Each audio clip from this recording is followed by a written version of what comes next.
My name is Tim Gadban, but I get the feeling that most will know me by the name of Animal Abstract. I grew up listening to everything from DMX, Eminem, Tech 9, and Tupac to Metallica. 24 years old.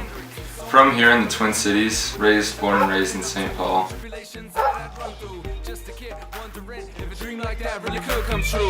Well, who's to say that it can't? You never gave it a chance. What genre of music would you say you are, in one word? If I had to categorize it, hip-hop.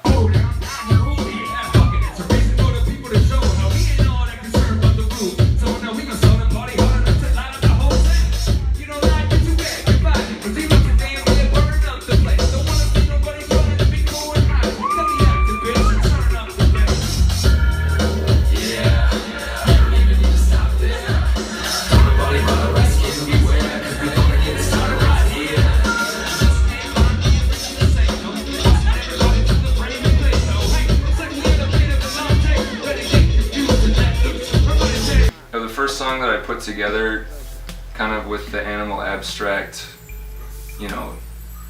feel to it, was completely by accident. I'd never written before, I'd never produced before, I'd always just been a guitar player. Eventually I realized that, I don't need to box anything in. I'm a musician.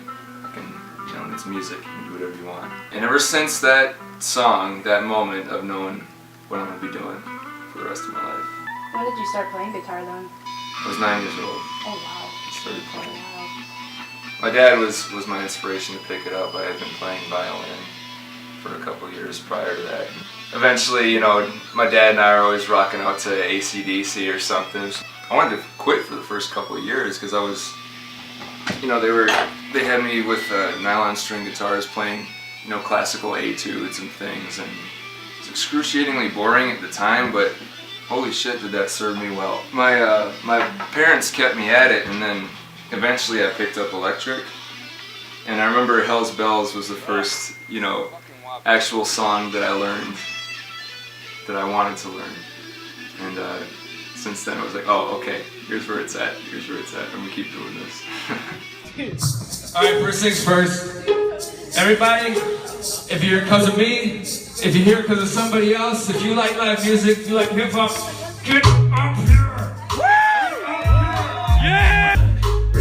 That's what the beat consistent of, and I'm using it. That's what giving. You would not see me giving up or abusing it. Always living In the mind, in the body, and in the fire. always bringing Ain't no sign of it stopping, won't never tire. a dimension beyond comprehension. Kill the thing, but make it say, but it's stepping. Like, how would you describe your style or your sound? In a word, big. I don't see it as hip-hop, I see it as music. For that reason, I kind of feel free to just express myself however I see fit, whether it's musically, lyrically. Like, how long have you been doing music? Since the age of 7, when I picked up violin. But it's hard to say. I started a thrash metal band with a good friend of mine when I was 14.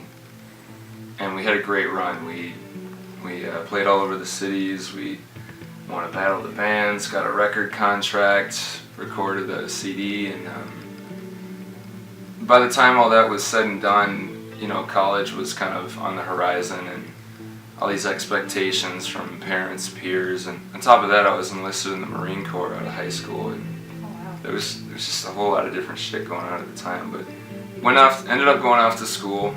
Marines didn't work out, which I was mad about at the time, but I'm fine with now. Ended up going off to school. Animal Abstract was born, per se, when I was 20.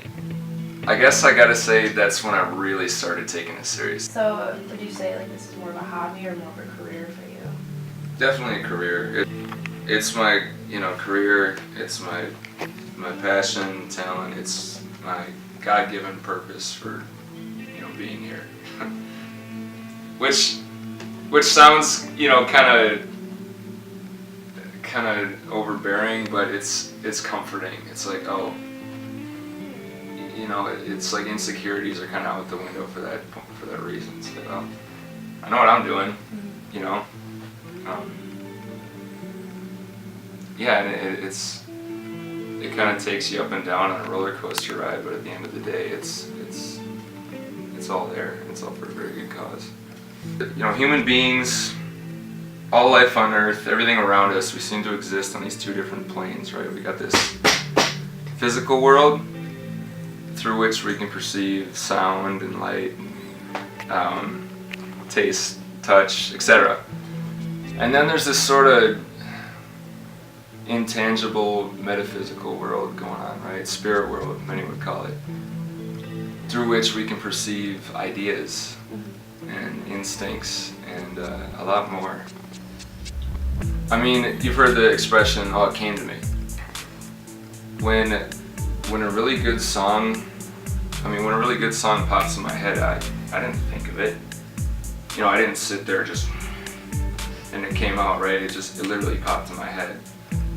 And my only task is to translate that thought, because it doesn't, at that point in time, it doesn't exist anywhere but in my head, right? Same goes for anyone with an idea. It doesn't exist anywhere else.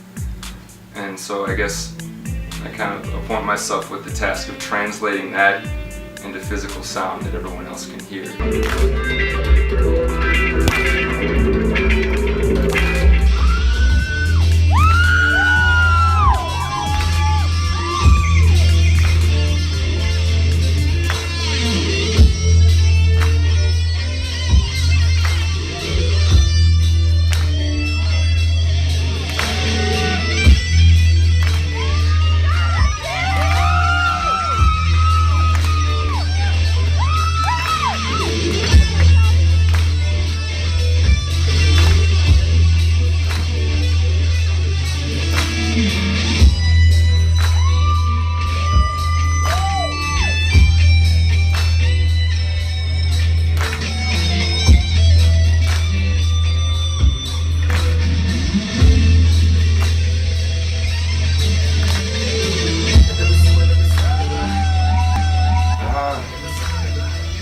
That's probably been one of the toughest questions for me to answer for a while. Obviously, anyone that you're trying to tell your music about, they're gonna ask, "Well, what do you sound like?" And what's it like? And I guess as the writer and as the creator, it's kind of like, what do it sound like? You almost have to get an outsider's opinion. Like, who do you think I sound like? Eminem was the first person that Really? Oh yeah. Okay. First time I saw you. I mean, Eminem. he's a big influence, so I'm perfectly okay with that. When I view myself, I don't just view the vocals. I view all of the music, the production, the guitar, any instruments. I have to say, vocally and lyrically, obviously Eminem, Tech 9. I collect a lot of influence from Andre 3K, Atmosphere, maybe. I guess the ultimate goal is to just be your own voice. It's hard to say that.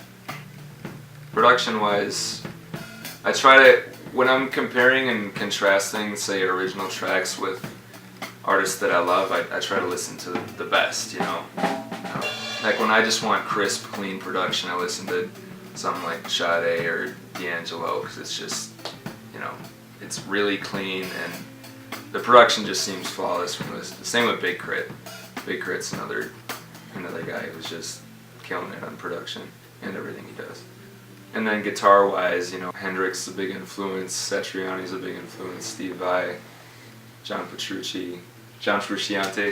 It seems like no matter what genre or what artist I turn towards, I seem to be attracted to the soul more so than the technical chops, you know what I mean? Mm-hmm.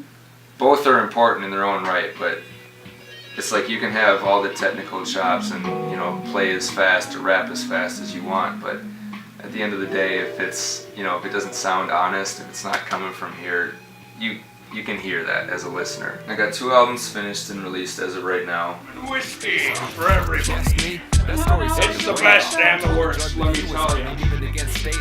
Endless things can happen when you mix it. Right now I got an EP in the works with a good friend of mine, Russell Evans, called Sonic Gold. And it's got that Animal Abstract vibe to it, but it's a collaborative EP. It's a little more like jazz hop, kind of R&B-ish, neo-soul. Like I said earlier, kind of getting more into those styles. And on top of that, a mixtape. I just got a crap ton of empty beats, and I want to get some of the best MCs that I can shake hands with onto it, you know, in order to finish it.